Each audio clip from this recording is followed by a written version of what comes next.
आप देख रहे हैं सीपी न्यूज़ लाइव टीवी। हम हैं इस समय दरियाबाद विधानसभा में और हमारे साथ हैं भारतीय जनता पार्टी के यूथ लीडर आनंद अवस्थी जी। आइए हम इनसे चर्चा करते हैं चुनाव पर और कैसे मूड बना इनका चुनाव लड़ने का, कैसे क्या इरादे हैं भैया के और क्या इनके उद्देश्य हैं कि चुनाव लड़ने के बाद कैसे क्या जनता के बीच अपने आप को रिप्रेजेंट करेंगे और कब से राजनीतिक कैरियर शुरू हुआ है, ये सारी जानकारी आज हम लेते हैं आनंद अवस्थी जी से। सर, सबसे पहले आप अपना परिचय। मैं आनंद अवस्थी दरियाबाद के आम जनमानस व भारतवर्ष के समस्त सनातनियों को, सनातन की संस्कृति को बढ़ाने वाले को और भारतीय जनता पार्टी के आम कार्यकर्ता को मैं मेरा प्रणाम, चरण वंदन, नमन करता हूँ। मैं आनंद अवस्थी हूँ, किसान परिवार से मैं बिलोंग करता हूँ। मेरा गांव पड़ता है बिटरिया के पास में भानपुर, महुलारा के पास रामसनेही घाट, और विधानसभा दरियाबाद का मैं वोटर भी हूँ और भारतीय जनता पार्टी का कार्यकर्ता भी हूँ। जी, अच्छा, ये आपका राजनीतिक कैरियर कैसे शुरू हुआ? आप कब से जो है जनता के बीच में हैं और समाज सेवा करते हैं और भारतीय जनता पार्टी कब से ज्वाइन किए हैं? छात्र जीवन से ही राजनीति का एक संकल्प रहा और स्वच्छ राजनीति के तहत अपने जीवन में उतार करके और अपने विचारों में जो आज हमारे माननीय प्रधानमंत्री जी, माननीय मुख्यमंत्री जी का सबका साथ सबका विकास सबका विश्वास का जो संकल्प है, उस संकल्प के साथ और अटल जी, श्रद्धेय अटल जी के प्रेरणा से भारतीय जनता पार्टी की राजनीति करने का एक अपने अंदर उत्साह उत्पन्न हुआ और 2007 से भारतीय जनता पार्टी की राजनीति में सक्रिय भूमिका में आकर के और भारतीय जनता पार्टी के कार्यकर्ता, प्रचारक और भारतीय जनता पार्टी के समर्थन में कार्य करना अच्छा लग रहा था, क्योंकि राष्ट्रव्यापी पार्टी है, राष्ट्र के लिए लगातार बात करने वाली पार्टी है और सनातन संस्कृति को बढ़ाने का काम करती है। इसलिए भारतीय जनता पार्टी से राजनीति व समाज सेवा करने का एक अपने आप को गौरव मिल रहा है। ये बहुत बहुत हम सब लोगों के लिए सौभाग्य की बात है मेरे लिए। इस समय हम दरियाबाद विधानसभा में जब भ्रमण किए और हमारी टीम ने वहाँ पे पता किया तो सबसे ज़्यादा आपका ही नाम चर्चा में है और लोग काफ़ी सोचते हैं कि आपको टिकट मिले और आप आएँ हमारे बीच। तो निरंतर आप इससे पहले भी जनता के बीच जाते थे, कैसे आपने, सब लोग आपको देख के बहुत ज़्यादा प्रसन्न हैं, तो कैसे आपको इतना मानते हैं, कैसे आपके तरफ लगाव है उनका? स्थिति ये रही है कि 2012 में दरियाबाद विधानसभा हम सब लोगों के गांव में उस विधानसभा में जुड़ा और जुड़ने के बाद में 2012 के विधानसभा चुनाव में भारतीय जनता पार्टी के वरिष्ठ नेता आदरणीय श्री सुंदरलाल दीक्षित जी को भारतीय जनता पार्टी ने टिकट देकर के दरियाबाद की आम जनमानस की समाज की सेवा के लिए और उनके सुख दुख में खड़े होने के लिए उनको अधिकृत किया और टिकट दिया और उनको हम सब साथ में कंधे से कंधा मिला करके हर तरह से भारतीय जनता पार्टी के एक गांव में जाना हुआ और वहां से हमारा लिए एक संकल्प का एक उद्देश्य हो गया अपने लिए कि भारतीय जनता पार्टी दरियाबाद विधानसभा के लिए वो अपने कार्यकर्ता, अपने साथी, अपने समर्थक और अपने शुभचिंतकों के लिए लड़ाई लड़ने की एक नया उद्गम मेरे अंदर उत्पन्न हुआ। अच्छा, इस बार विधानसभा का चुनाव 2022 में आप स्वयं लड़ने के लिए कैसे मोड़ बनाया, जनता की मांग पर या कैसे? 2012 से जब भारतीय जनता पार्टी के एक एक गांव, एक एक कार्यकर्ता भारतीय जनता पार्टी परिवार से जुड़ा और जुड़ने के बाद फिर 2014 का जो लोकसभा का चुनाव माननीय भारत के आज यशस्वी प्रधानमंत्री जी हैं, उनकी अगुवाई में भारतीय जनता पार्टी ने बिगुल फूंका और बिगुल बजा करके और 2014 का लोकसभा का चुनाव हम सब लोग कंधे से कंधा, रात दिन, ठंडी गर्मी बरसात को ना देखते हुए भारतीय जनता पार्टी के परिवार और माननीय हमारी लोकसभा दरियाबाद विधानसभा लोकसभा फैजाबाद में पड़ती है और 2014 में माननीय लल्लू सिंह जी को भारतीय जनता पार्टी ने लोकसभा का प्रत्याशी बनाया और हम सब लल्लू सिंह जी के साथ में तन मन धन से लगातार जुड़ करके और भारतीय जनता पार्टी का प्रचार प्रसार करना और भारतीय जनता पार्टी के लिए हर एक एक घर जाकर के कमल का फूल खिलाने का काम किया। और लोकसभा अयोध्या आवाज की डेट में हो गई है, पहले फैजाबाद के नाम से जानी जाती थी। तो अयोध्या लोकसभा से माननीय श्री लल्लू सिंह जी को जो है कमल के फूल के रूप में और संसद भवन भेजने का काम हम सब किए और दरियाबाद की आम जनमानस ने कंधे से कंधा मिला करके लल्लू सिंह जी के साथ में खड़ी होकर के और कमल का फूल खिलाने का काम किया 2014 में।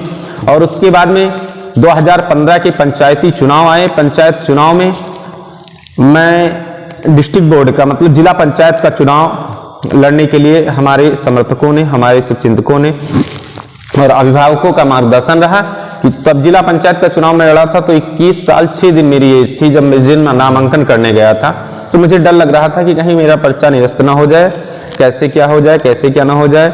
फिर भी हमारे यहाँ से भारतीय जनता पार्टी ने प्रत्याशी अधिकृत नहीं किया था। जनपद की एक ऐसी जिला पंचायत क्षेत्र का एक क्षेत्र रहा बनी कोडर द्वितीय कि वहां पर किसी भी तरह का प्रत्याशी फाइनल नहीं किया गया था जी। और भारतीय जनता पार्टी से 3 लोग चुनाव लड़ रहे थे और भारतीय जनता पार्टी से 3 लोग चुनाव लड़ रहे थे वहां पे क्षेत्र में और तीनों लोग खूब कायदे से चुनाव लड़े, हर तरह से लड़े और यहाँ पे किसी को अधिकृत नहीं भारतीय जनता पार्टी ने किया और 5 ब्राह्मण लड़े वहां पे।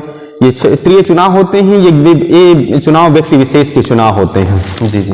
और इस उद्देश्य में जनपद की एक ऐसी जिला पंचायत क्षेत्र रहा जहां पर भारतीय जनता पार्टी ने अपने प्रत्याशी को अधिकृत नहीं किया।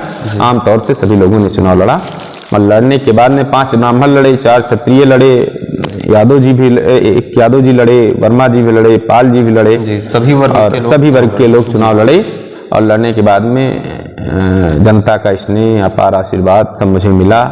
छोटे से लाडले को प्यार देने का काम किया, उससे मैं बहुत प्रसन्न था, जबकि मुझे चुनाव में सफलता नहीं मिल पाई थी। जैसा कि आप सभी लोगों ने अभी सुना और देख रहे हैं कि बताया उस जब चुनाव 2015 में सबसे कम उम्र का प्रत्याशी था हमारे भाई साहब जो सबसे कम उम्र के प्रत्याशी थे। उस समय एज 21 साल 6 दिन की थी और बालिग होते हैं जो लड़के होते हैं बालिग होते हैं 21 पे और लड़कियां 18 पे।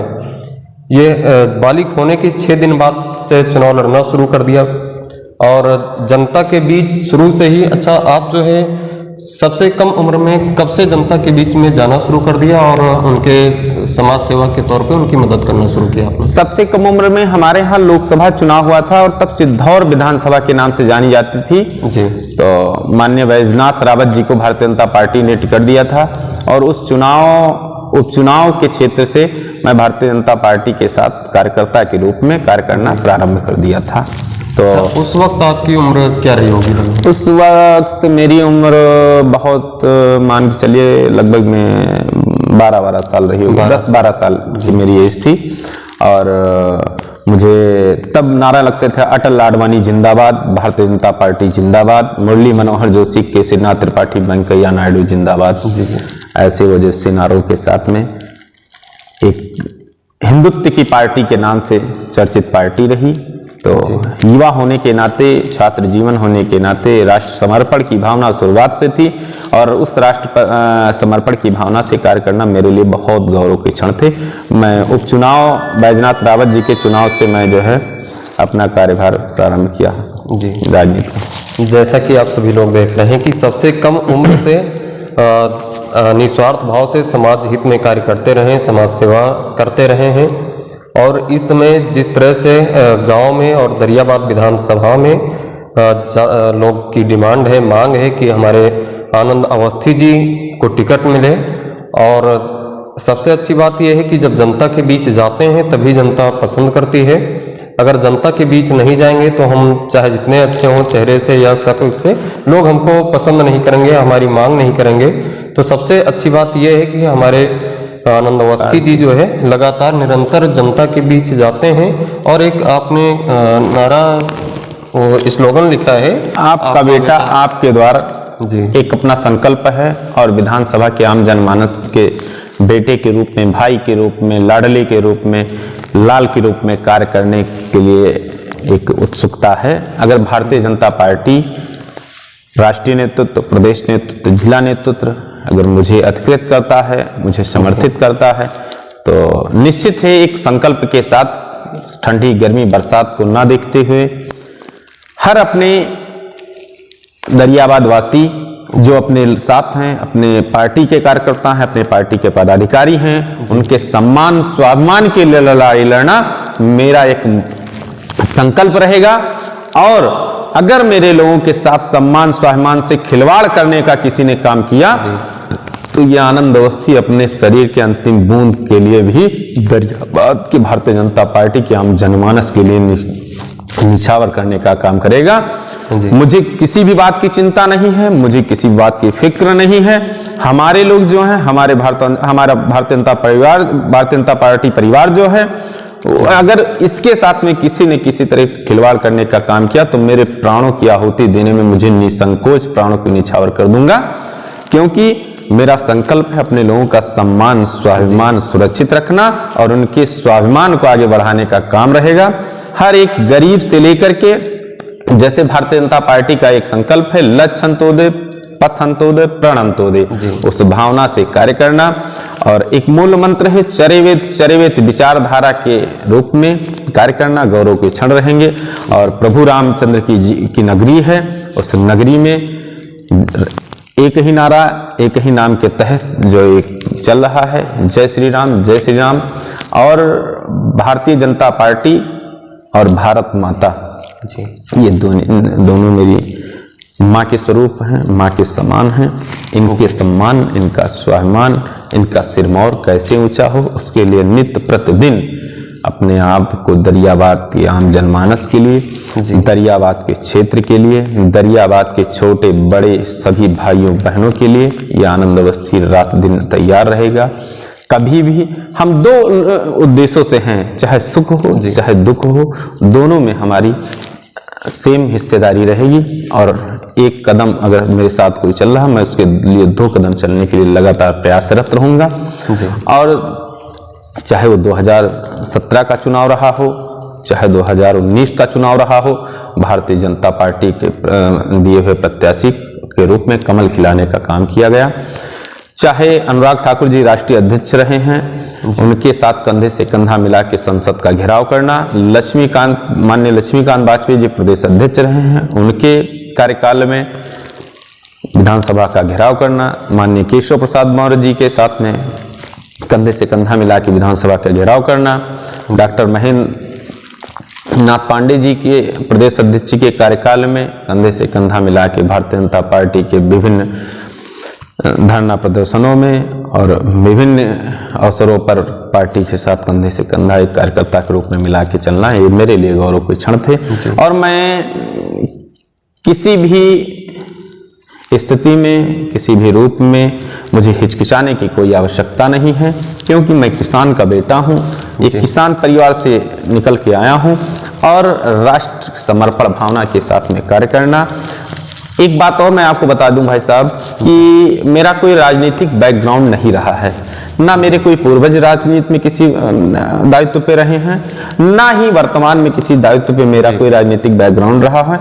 आज जो भी कुछ हो, दरियाबाद के आम जनमानस अपने शुभचिंतकों के आशीर्वाद से इस बड़े लक्ष्य के साथ में लगातार समाज सेवा कर रहा हूँ, लगातार हर सुख दुख में शामिल होकर के अपने आप को मैं कृपा पात्र मानता हूँ। ईश्वर के आशीर्वाद है, ईश्वर के साथ सहयोग, पूर्वजों के आशीर्वाद से लगातार मुझे चलने की जो प्रेरणा मिल रही है आम जनमानस के कार्य के लिए, सुख दुख के लिए, ये मेरे लिए गौरव के क्षण है।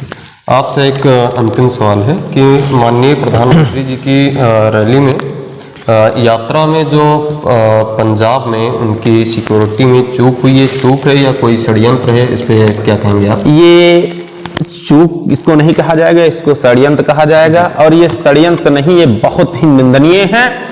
आज भारत माता के लाल के रूप में माननीय यशस्वी नरेंद्र मोदी जी के साथ में जिस तरह की उनके सुरक्षा के साथ में खिलवाड़ करने का पंजाब सरकार ने घिनौना कुकृत्य किया है, ये निंदनीय है।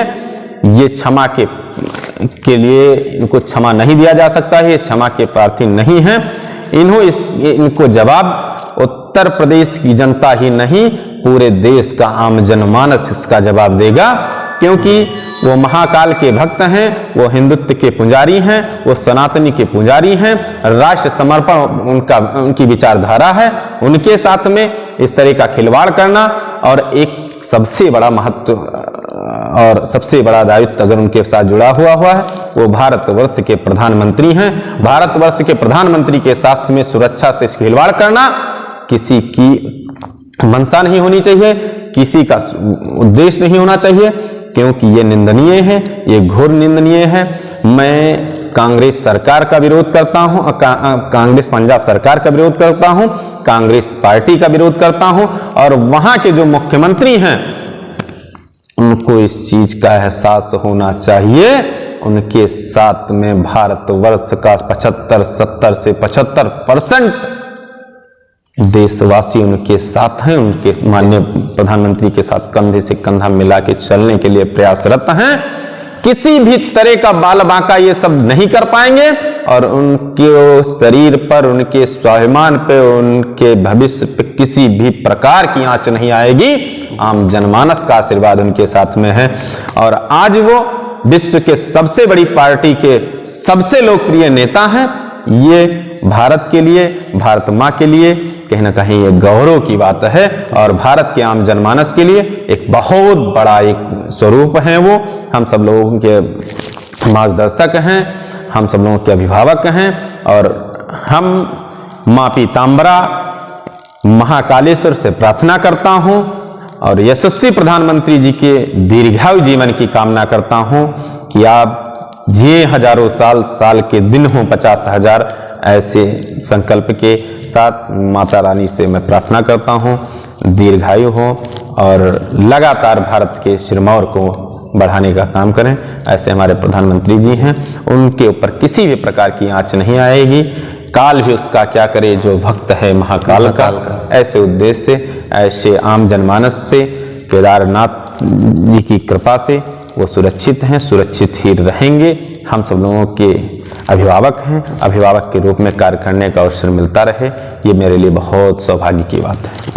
अभी थोड़ी देर पहले आनंद अवस्थी जी ने कहा कि हमारे यहाँ हमसे पहले कोई राजनीतिक बैकग्राउंड नहीं रहा है, अब नए यूथ हैं और राजनीतिक तौर में अपने छात्र जीवन से ही लोगों की समाज सेवा और सबसे कंधे से कंधे मिलाकर, कदम से कदम मिलाकर चलते रहे हैं। इसीलिए दरियाबाद विधानसभा के जनमानस आनंद भैया को चाह रही है, यही चाहते हैं कि अब की बार भैया को टिकट मिले, एक बार अवसर मिले समाज की सेवा करने का। और कुछ कहना चाहेंगे लास्ट में? नहीं, और क्या कहना, हम सब लोगों के लिए बहुत ही गौरव के क्षण रहे हैं कि मैं एक राष्ट्रीय स्वयंसेवक संघ का स्वयंसेवक होना मेरे लिए बहुत बड़ा महत्वपूर्ण और मेरे भविष्य नहीं, मेरे जीवन के लिए बहुत महत्वपूर्ण क्षण रहे, क्योंकि आज राष्ट्रीय स्वयंसेवक का जो मुकाम है, जो संकल्प है, उससे यह साबित हो गया है प्रभु श्री रामचंद्र जी का भव्य मंदिर का निर्माण अयोध्या की पावन भूमि पे हो रहा है। ये आज इस पावन क्षण को देख करके हमारे पूर्वज भी अपने आप में धन्य मान रहे हैं कि हमारी संतान, हमारा भविष्य आज प्रभु श्री राम मंदिर के भव्य स्वरूप को देख रहा है। ये मेरे लिए बहुत बड़ी बात है, सनातनियों के लिए बहुत बड़ी बात है, और सनातन धर्म की रक्षा करना हम सब लोगों का मूल संकल्प है और मूल उद्देश्य है। आप सभी को प्रणाम।